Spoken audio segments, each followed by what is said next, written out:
the role of the trainer. This is probably, to me, one of the most critical parts of using the neurooptimal process. And this is probably from my perspective as a neuropsychologist, is for me, I was always trained to understand that the schooling that I had left me more prepared to help somebody else than they were to help themselves.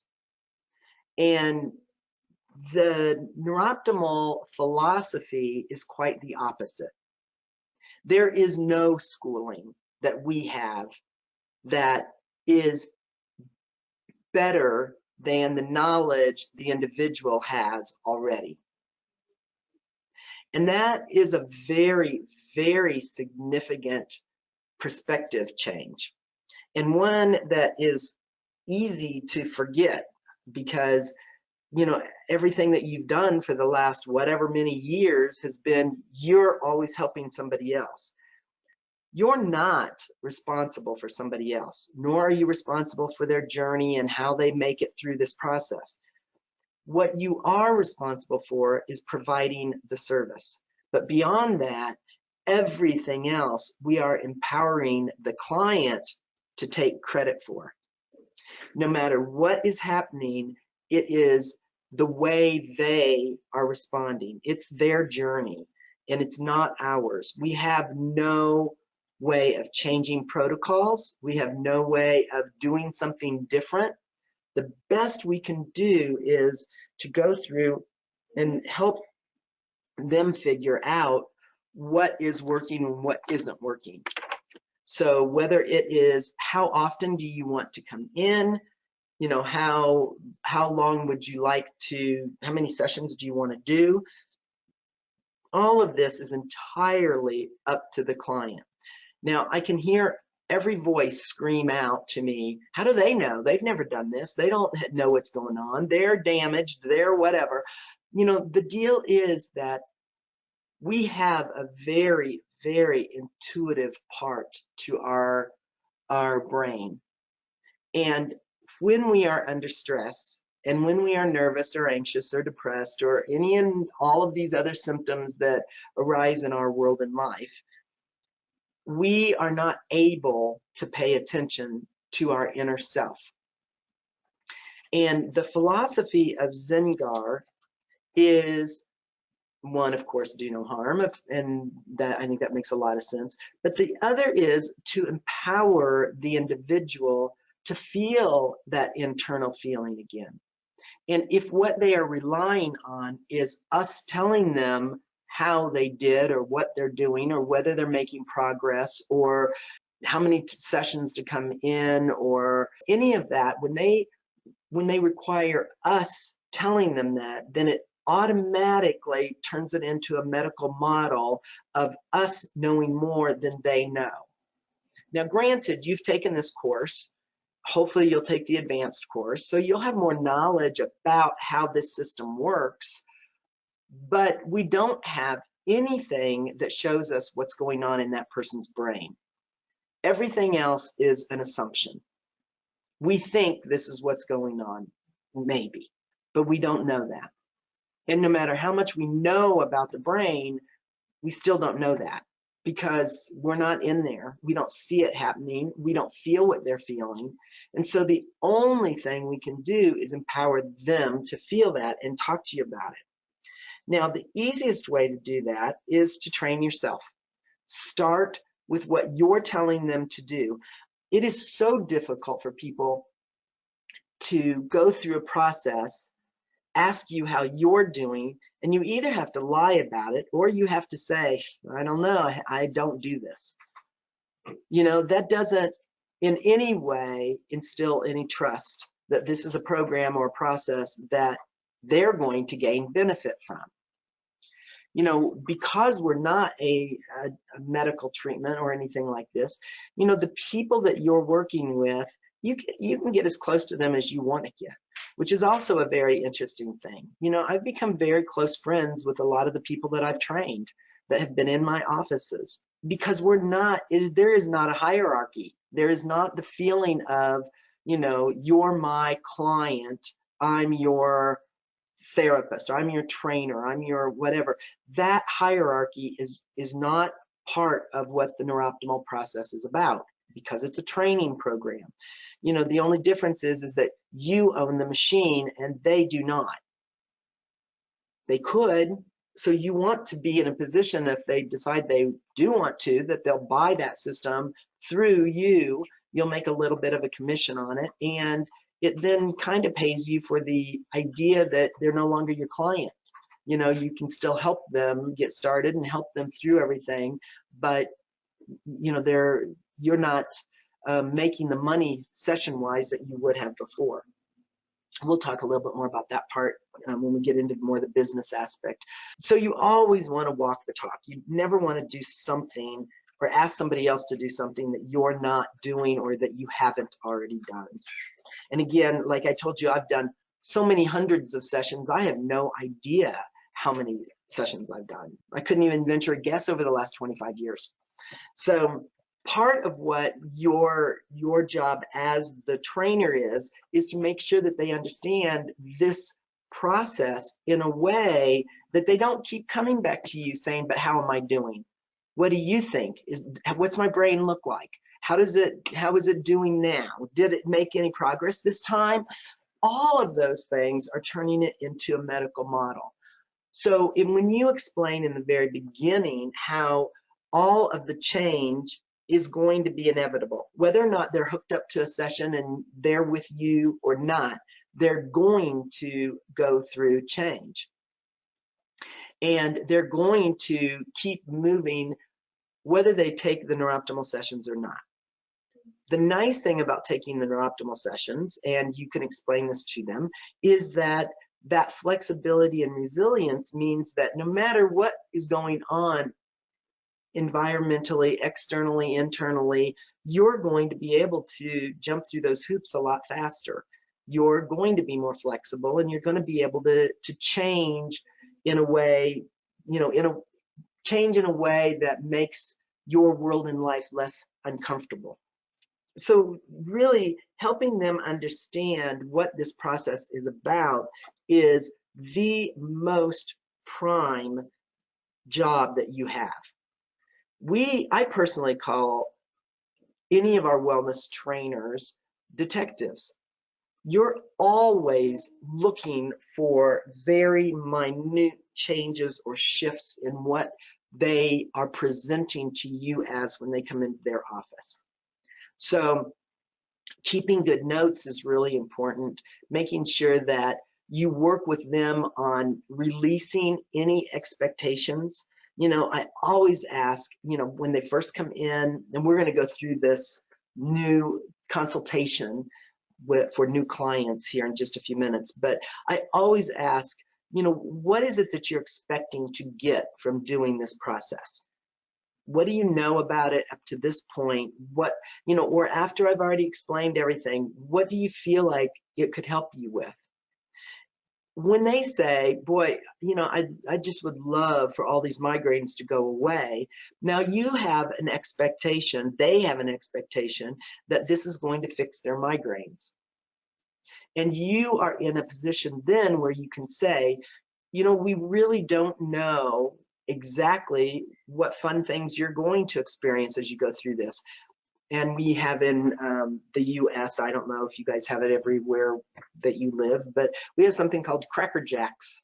And Cracker Jacks box always, it was caramel popcorn with peanuts in it. Really delicious and really nasty for you. But always down in the bottom of a Cracker Jacks box was a surprise. Maybe it was an iron-on thing or a tattoo or a ring or a, you know, you just never knew what it was going to be. And that's kind of like this process. You know, you might come into me saying, you know, I want to be able to sleep better. And what we might find along the way is you're no longer grinding your teeth. You're, you know, you're sleeping, you know, you're waking up feeling really refreshed, even though you don't notice that you're not grinding your teeth. I mean, that you're not sleeping. You know, you may just lots of little things happen that may or may not be the one big thing that you think is going to happen. because there's so many subtle little bitty things that have to happen for you to get to the point where you're sleeping better. And so being a detective is really our job, trying to release people from all of those expectations, but looking for the most subtle changes that are occurring. You know, when you first came into me, you had your shoulders up, you were clenching your jaw, you were, you know, talking really fast and you know, really passionate. And now here you are sitting with your shoulders down, your tongue must be down in the, you know, from the roof of your mouth. I can, you know, you're talking slower, you just seem more relaxed. All of those things will be in your notes. Now, another thing to do that Mark and I used to do that I was really kind of fun and very noticeable to people was when they came in for that new client consultation, I would just ask them if they would mind if I recorded them telling me their story. Whatever it is that they came to me for, would you mind if I just record you real quick? Now they're going to ask why, and you're going to say, we'll just use it later. We'll look back. If you decide to do this process, we'll look back on it and we'll be able to compare that to what you are much later. If you decide you don't want to do this process, don't worry about it. I will, you know, erase all of the video and so forth. And you can even have a little release form if you want. And that is an awesome way for them to see what they looked like. They don't recognize themselves later. They don't, but they recognize all the change they've made. Boy, I didn't know that I was talking that fast. I didn't know that, you know, I looked that, you know, I'm really squinting my eyes. I had no idea I was doing that. And then, you know, 10 sessions later or so, you record another one and show them their very first one. And you do that every 10, 20 sessions. And oh my gosh, the changes that they see are phenomenal at that point. So, you know, educate your clients, make sure that they know this process well enough to know that you are not working as a therapist when you do this process with them. Now, you may be their therapist. And that's why I say you may have to just literally say, I'm wearing my therapy hat, I'm wearing my trainer hat. And just really seriously, I know you have a code of conduct that you have to have as a therapist, and you can use that code of conduct in both cases. But when you're talking about Neuroptimal, it is vitally important that you are a trainer and not a therapist for a lot of reasons. But, you know, if the FDA were to ever see that you're marketing yourself with any kind of a medical twist with that product, we're as a corporation, Zengar as a corporation, will have to say that is not how we teach our clients. That is not, you know, our job is not medical, and we would have to support our FDA regulations of being a trainer only. Answering their questions is, you know, the more information you have, the easier it is for you to answer those questions. We're going to show you how to empower yourself to get to know this system even better in just a little bit. Again, monitoring their shifts, doing that through our progress tracking tools is, you know, one of the easiest ways, but you can always do it like in the video. You can come up with your own ways of monitoring changes and shifts, and that's not an issue or problem. And then the big thing is to be okay if a client doesn't feel the change. You know, sometimes it takes a long time for other people to feel it. Sometimes it's the spouse, sometimes it's the parent, sometimes it's whoever will notice changes before the client notices changes. And that's one of the reasons why the better notes we can keep, the easier it will be if they ever come up and say, you know, I feel like I've been doing this for a while and I don't feel any changes. Then we can always go back and say, oh, wow, really? Because it looks like now you're, you know, you're sleeping most of the night. You told me that you even decreased your medications a little bit. You know, and you go through this whole thing, you're able to look at those notes and write, you know, be able to share those with them in a way that they're able to see their progress. Now, Sue Brown, she says, it's not your responsibility to fix the client. It's your responsibility to provide the process only.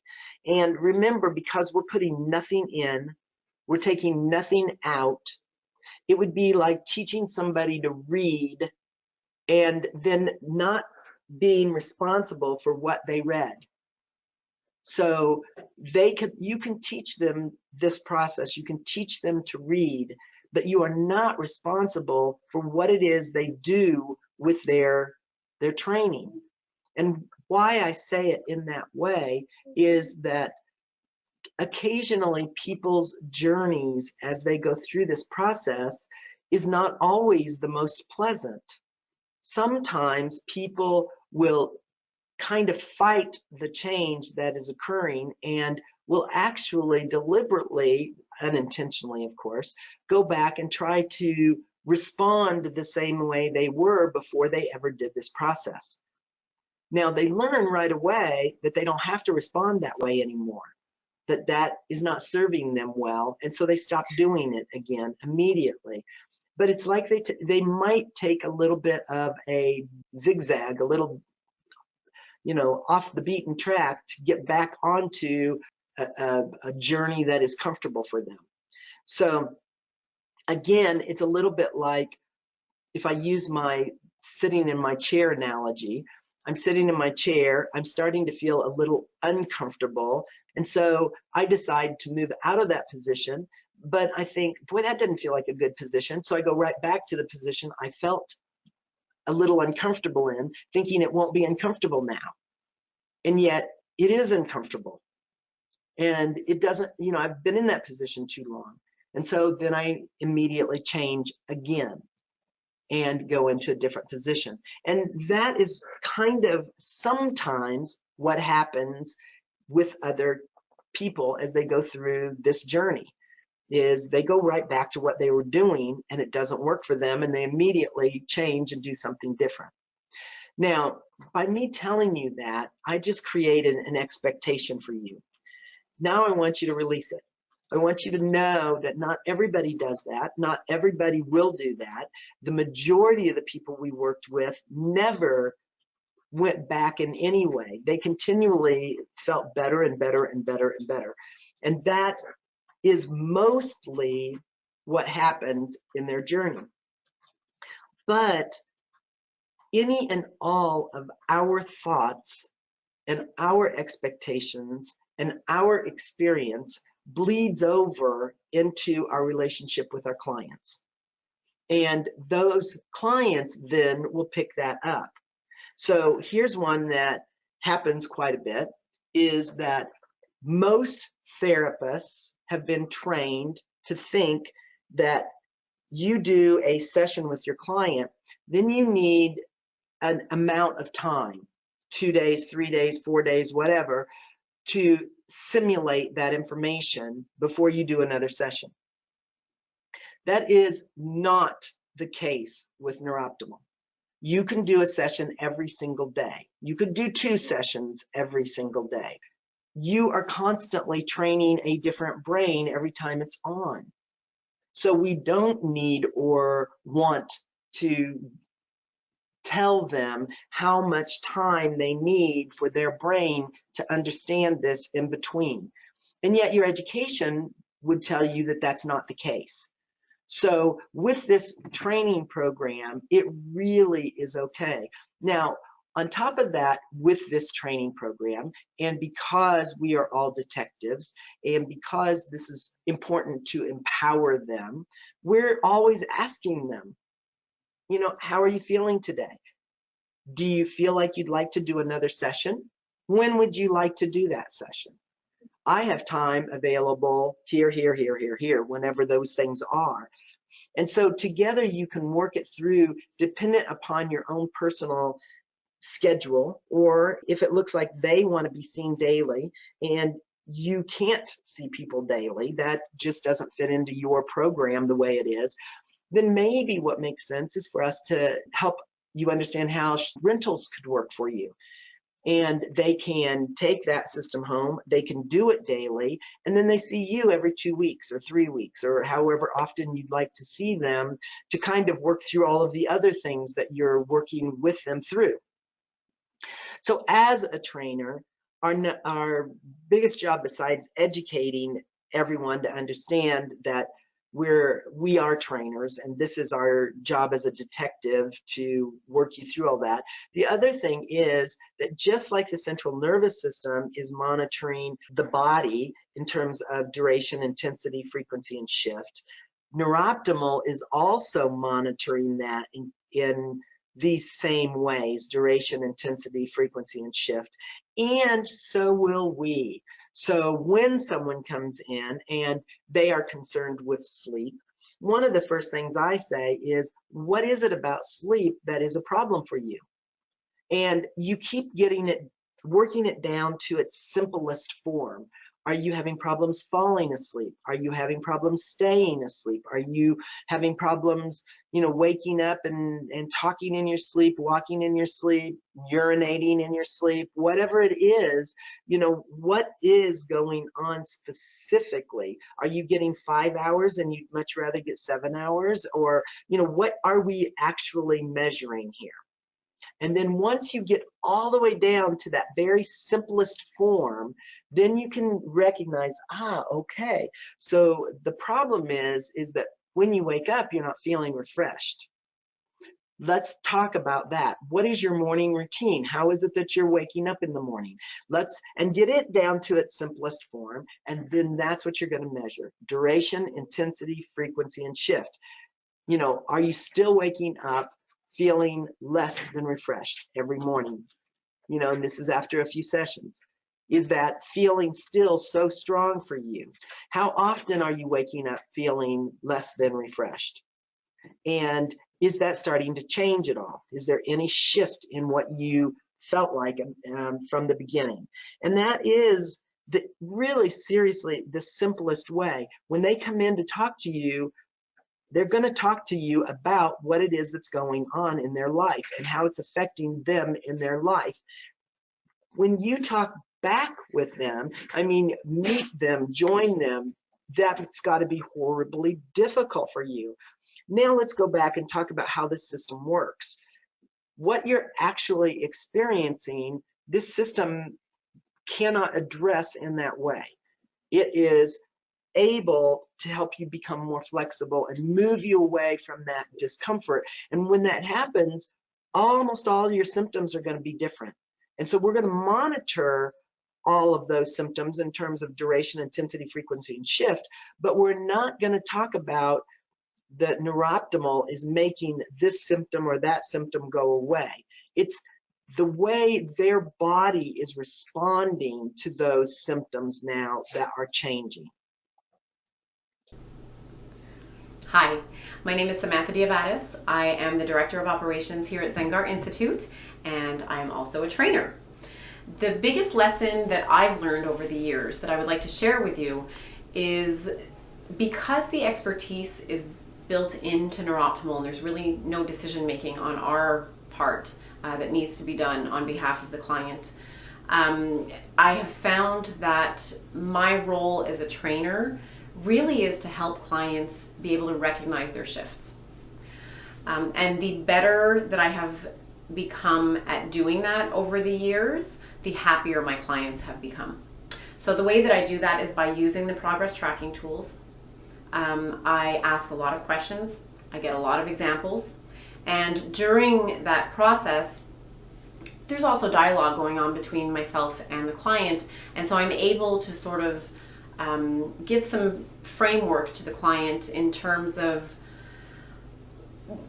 what types of shifts, and not that I'm predicting what shifts will happen because that's impossible to do, but just give them some example of shifts that that have been reported to me by other clients that perhaps have been going through similar circumstances as them. So I find that having that dialogue with the client not only helps you gather information about where their starting point is, but it also really helps set the tone with them in terms of helping them understand really more about the process and more about how Neuroptimal works. And so the better they can understand that, I find the better capable they are of recognizing shifts that are happening in their lives. So I'd like to welcome you to the community. We are humbled to have you on. The more people that use NeuroOptimal, the more people that get to receive NeuroOptimal sessions who may really, really need them. So we've talked about progress tracking tools. We're going to really kind of get into those a little bit more just so that you know how to use them. They are not the only way to track progress. Like I said, you could do the little videotapes, which I found to be incredibly effective. You could use measurements that are outside of NeuroOptimal altogether. You could use, like I did at times, standardized tests. So you could do something like that if you felt you needed to or wanted to. You know, there's a variety of different ways of watching and looking and observing. The biggest thing is that we want people to feel a difference. And to teach them to feel the difference, they need to really focus on internally what is changing. Now, it's a slippery slope because we don't want them to focus on their symptom per se. We want them to focus on the shifts, the changes. You know, are you chewing more on the right side than the left side? What, you know, are you going out for groceries more? Are you going to dinner more than you go for groceries? Do you, you know, going out for, you know, in public more? Are you, you know, all of these little things, which honestly, at this point, the idea that you are a therapist is probably more beneficial. This is really a lot of what most of us do and did as therapists, is to be a detective. It's just that now it's got to be practically all we do. And it really does make a big, big difference. The better you are at it, the happier your clients are. And that, from what Sam said, is 100% accurate. I see it over and over and over again. The more that the trainers are able to help their clients see those little bitty subtle things that are going on, that are changing, the more they're able to really understand that this process is working for them. So what is a shift? It's the flutter right before a change occurs. It is the flutter in the EEG, but it's also just somebody feels as though this is different. There's something else happening. I'm not, you know, when I wake up, I don't feel quite so tired now. Or, you know, there's just little things that are going to go on. You know, my child seems happier. I don't know why. Or they're trying to talk a little bit more than they did before. Or, you know, all these different little bitty things. You know, she's not hitting me as an autistic child would. You know, things that are just can be enormous things. You know, I'll never forget one client that I had that was severely autistic, and they lived out in Washington, D.C., and at that time we lived in Indiana. And so they came and stayed for a couple of weeks while we went through training and then set them up with a system and all of that. This child was a 9-year-old and a very big 9-year-old girl. And I mean, she had weight behind her. And her mom wasn't a small woman, and yet this little girl attacked her mom just attacked her on a regular basis. I mean, this mama had bite marks and bruises and, you know, kick marks and, you know, scratches, and I mean, just on a regular basis. And mom understood how she had to hold her down to let her get through this fit that she would throw. And she also was a little girl that would only eat plain cooked spaghetti and Lay's potato chips, not with ridges.